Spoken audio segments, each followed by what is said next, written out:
Argomento del video di oggi: Aprilia RS 660 Extrema.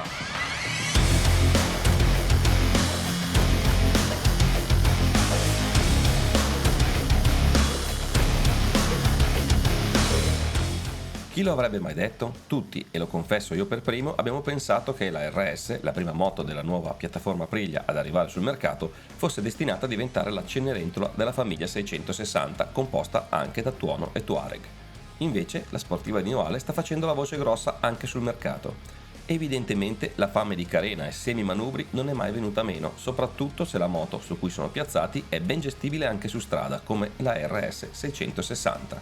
E così questa moto si è guadagnata il titolo di moto sportiva più venduta in Europa. Mica male.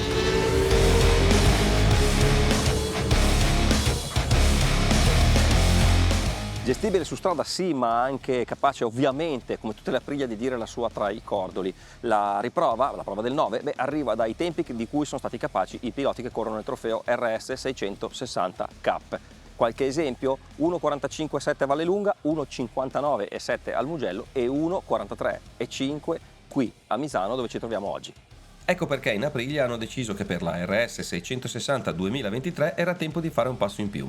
Solo che invece di utilizzare la solita definizione factory, forse perché una factory arriverà in futuro, questo non lo possiamo sapere, per la 660 in Aprilia hanno rispolverato un nome storico: Extrema.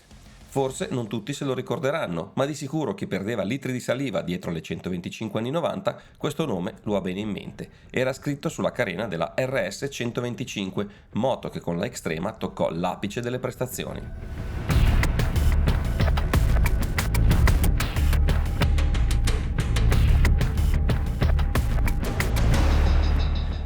Ma cosa cambia sulla RS 660 Extrema? Innanzitutto il peso che scende di 3 kg, adesso arriviamo a 166 kg a secco, il che significa che questa moto ritocca di fatto il record del rapporto peso-potenza che appartiene alla versione standard. Gran parte del merito ovviamente della riduzione del peso arriva dallo scarico nuovo realizzato con SC Project, con terminale in carbonio, scarico che come potete vedere si allunga sul lato destro della moto e non finisce più sotto il motore come nella versione standard, quindi più lungo ma molto più leggero. Altri grammi sono stati limati dal parafango e dal puntale, che ora sono realizzati in carbonio. La moto resta ovviamente omologata biposto, ma è facilmente trasformabile in monoposto, asportando le pedane del passeggero e sfruttando il supporto per il silenziatore che viene fornito insieme alla moto. Confermate sia la meccanica sia la ciclistica, con forcella e ammortizzatore Kayaba completamente regolabili. I freni ovviamente Brembo.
Bene, come potete vedere la giornata è finita, giornata pazzesca. Oggi è il primo giorno, lunedì dopo la Superbike, è piovuto ed è asciugato tipo 100 volte, però siamo riusciti a fare un po' di turni con la RS 660 Extrema. Brava Aprilia, perché io non l'avevo ancora provata in pista, avevo provato la Tuono, avevo fatto qualche giro con la moto del trofeo. Devo dire che il progetto è sicuramente centrato, si vede che qua dentro c'è il DNA di Aprilia, anche del reparto corse, perché la moto è sorprendente come la posizione di guida, che è tanto utile e comoda sì, su strada, alla fine si rivela azzeccata anche in pista. I semimanubri sono belli aperti, hai un dominio veramente totale della moto, ti muovi bene in sella, il serbatoio ti riesce a contenere. Il risultato è che con questa moto ti senti proprio a tuo agio e spingi. È chiaro che è una moto da 100 cavalli, e quindi rientra nel novero delle moto leggere e facili. Sono moto, a me piacciono tantissimo perché giornate complicate anche come oggi, con magari l'asfalto un po' non perfetto, a volte un po' bagnato, che si va ad asciugare, ti danno comunque tantissima confidenza.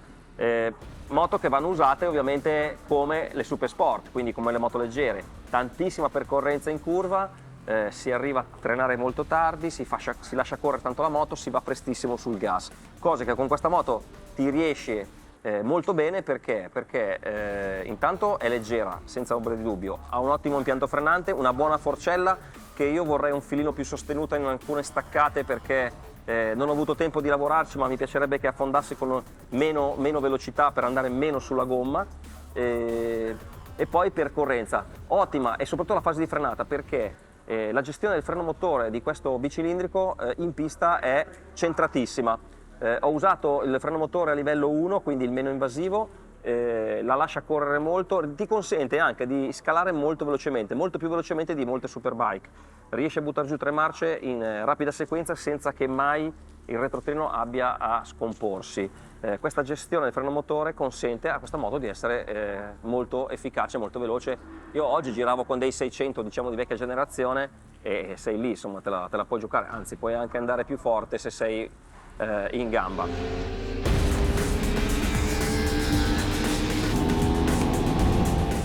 In più c'è la coppia del bicilindrico, motore che non si fa aspettare perché quando esce dalle curve lo trovi, è sempre lì, basta che tu stai sopra i 7000 giri, ma in pista praticamente ci stai praticamente sempre. Devo dire che a Misano non avevo una buona rapportatura. Qui stiamo parlando ovviamente moto di serie, e per Misano probabilmente una moto come questa ha bisogno di qualche dente in più di corona o un dente in meno di pignone per essere veramente incisiva, perché in alcune curve o la seconda era troppo corta o la terza era troppo lunga e quindi magari uscivi un po' fiacco, tra virgolette.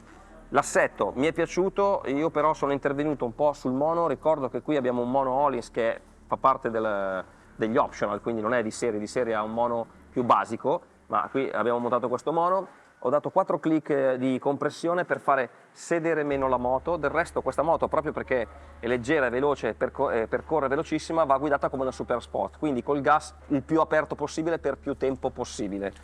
Quindi la moto non si deve muovere tanto, non deve fare tanto basculamento sulle sospensioni, e in certi curvoni tendeva a sedersi e andava un pochino larga. Con 4 click di compressione nell'idraulica sono riuscito a trovare un buon compromesso e a essere ulteriormente più veloce. Quindi questa cosa qui vuol dire che la moto sente, essendo leggera, corta, sente tantissimo le regolazioni, le sospensioni sono di qualità e quindi alla fine riesce a girare molto velocemente. Altre cose da dire non me ne vengono in mente. I controlli sono buoni, come ho detto, gestione del freno motore ottima, cambio molto valido anche in scalata e controllo di trazione che ho portato al livello 1 perché con le SC1 onestamente non c'era bisogno di avere controlli più alti.